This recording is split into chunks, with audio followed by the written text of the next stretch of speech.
Perkenalkan, nama saya Rosalia Anna Lolon Huller, NIM 1803030092, kelas Sosiologi B semester 7, jurusan Sosiologi Universitas Nusa Cendana.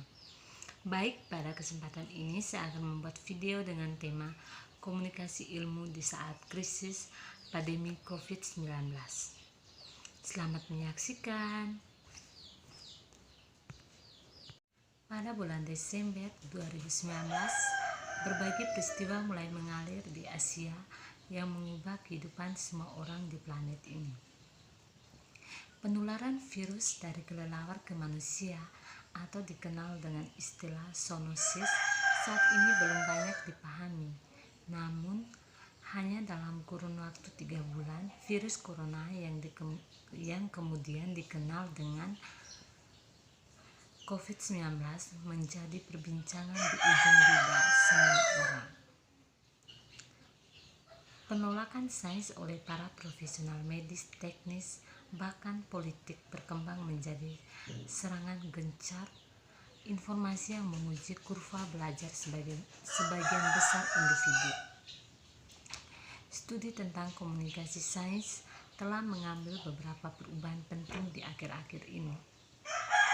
Hubungan telah menawarkan konteks yang kaya untuk menerapkan teori komunikasi. Wabah penyakit, aksi teoris, dan bencana alam adalah contoh nyata dari konteks di mana risiko dan komunikasi kesehatan memainkan peran yang semakin penting. Media penyiaran menemukan risiko dan peristiwa krisis kesehatan menjadi sangat menggoda sebagai cerita yang memesona audiens mereka. Terlebih lagi dengan perkembangan media digital yang begitu pesat, banyak penonton telah mengambil peran sebagai pembuat berita atau reporter, tidak sepenuhnya yakin akan efeknya. Media digital telah terbukti memiliki banyak fungsi yang bermanfaat seperti berprofesi sebagai seluruh peringatan kepada publik dan bertindak sebagai pengukur bagaimana pesan diterima dan ditindaklanjuti. Kondisi yang dinamis ini banyak komunitas penelitian ilmu pengetahuan, risiko dan komunikasi kesehatan menemukan kejadian ekstrim dan konteks berbahaya meningkat, dan lanskap media yang berkembang memperkenalkan tantangan dan peluang untuk menggunakan komunikasi untuk mengolah situasi ini. Berita palsu dan teori konspirasi bukanlah hal baru. Misalnya, desas-desus yang berafiliasi dengan wabah pada pertengahan tahun 1300-an membuat orang Yahudi menjadi kambing hitam karena meracuni makanan kota, sumur, dan sungai sebagai penyebab penyakit yang mematikan misterius. Desas-desus itu menyatu dengan baik dengan prasangka dan keyakinan yang sudah ada sebelumnya, dan menjadi alat dalam penganiayaan, pembantaian, dan pembakaran orang Yahudi sebagai hasil.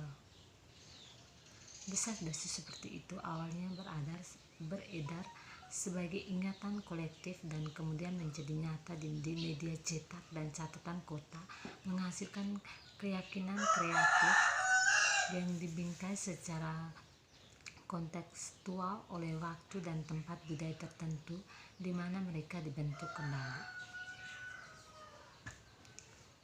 Sementara wabah penyakit dapat berfungsi untuk menyatukan kelompok dan komunitas, pandemi seperti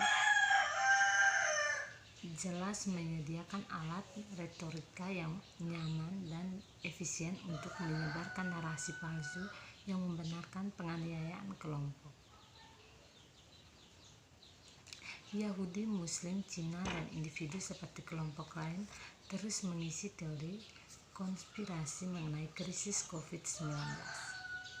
Pemahaman yang lebih baik tentang sifat dari bentuk-bentuk disinformasi, misinformasi, misinformasi dan informasi yang salah dapat berfungsi untuk melindungi masyarakat dengan lebih baik dari penyalahgunaan tersebut.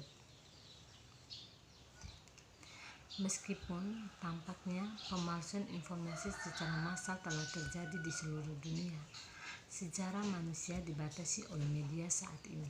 Apa yang baru dalam situasi informasi kontemporer adalah kemampuannya untuk mengabaikan gesekan historik, jarak, dan dengan demikian menyebar secara global dengan kecepatan yang luar biasa.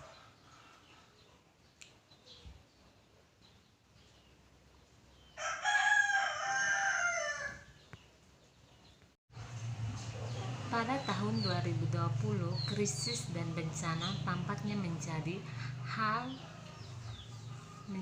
hal yang normal baru, dengan kebakaran hutan yang mengerikan di Australia, kebakaran hutan yang memecahkan rekor di Amerika Serikat bagian barat, banjir di Cina, Pakistan, dan Inggris, dan badai dan topan di Amerika Serikat, India, Sri Lanka, dan Bangladesh. Selain itu, pandemi COVID-19 telah mendatangkan malapetaka di seluruh dunia. Sejak tak lama setelah kasus pertama ditemukan pada November 2019 di Provinsi Hubei, Cina, wabah virus corona baru yang disebut COVID-19 telah menyita perhatian dunia. Ketika pandemi telah menyebar dan ketakutan akan menyebarnya telah mendominasi kesadaran global bersama dengan penyebarannya, gelombang perilaku agresif dan protes terhadap tindakan pencegahan telah berkembang, khususnya di Amerika Serikat, seperti yang telah dialami banyak orang.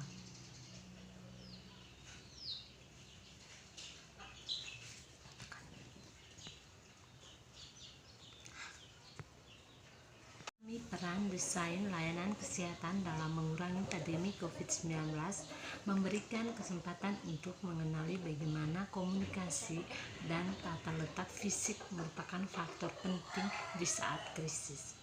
Baik komunikasi maupun desain dapat berperan dalam melindungi pasien, keluarga, penyedia, staf, dan masyarakat terhadap penyakit menular dalam suatu pandemi. Desain baru dapat dikembangkan untuk mengurangi penularan patogen di fasilitas kesehatan.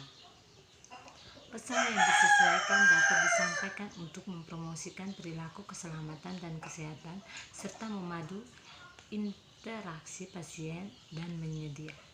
Kerangka kerja untuk mengetahukan dan risiko keselamatan dapat menginformasikan tanggapan. Kesejahteraan staf sangat penting karena mereka penting untuk kesejahteraan pasien dan masyarakat. Situasi yang berkembang pesat ini telah menyebabkan poros dan tanggapan yang berubah. Sifat COVID-19 yang dinamis dan cair dalam konteks tingkat persepsi risiko yang bervariasi menyoroti kebutuhan kritis akan efikasi diri sebagai tanggapan.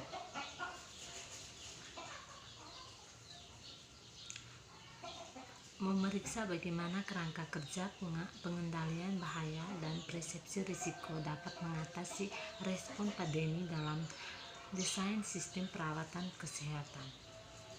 Menjelaskan bagaimana pandemi telah mempengaruhi desain rumah sakit yang khas menggunakan teknologi komunikasi dalam konteks baru ini dan bagaimana komunikasi berubah pada saat krisis. Komunikasi sangat penting untuk mengembangkan pesan yang tepat yang menjangkau ke khalayak sasaran. Sangat penting untuk mengurangi penularan infeksi melalui desain yang bertujuan. Ada hubungan antara desain fasilitas dan komunikasi dan sains dapat meningkatkan kinerja keduanya.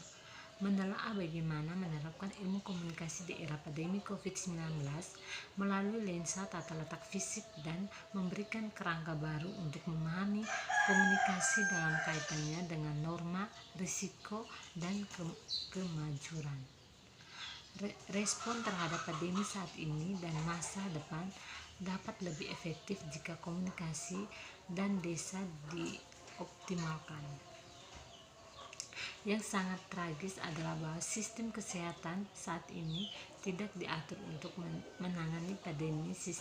Sistem ini disusun untuk mengurangi ekspor ekonomi dan meminimalkan persediaan.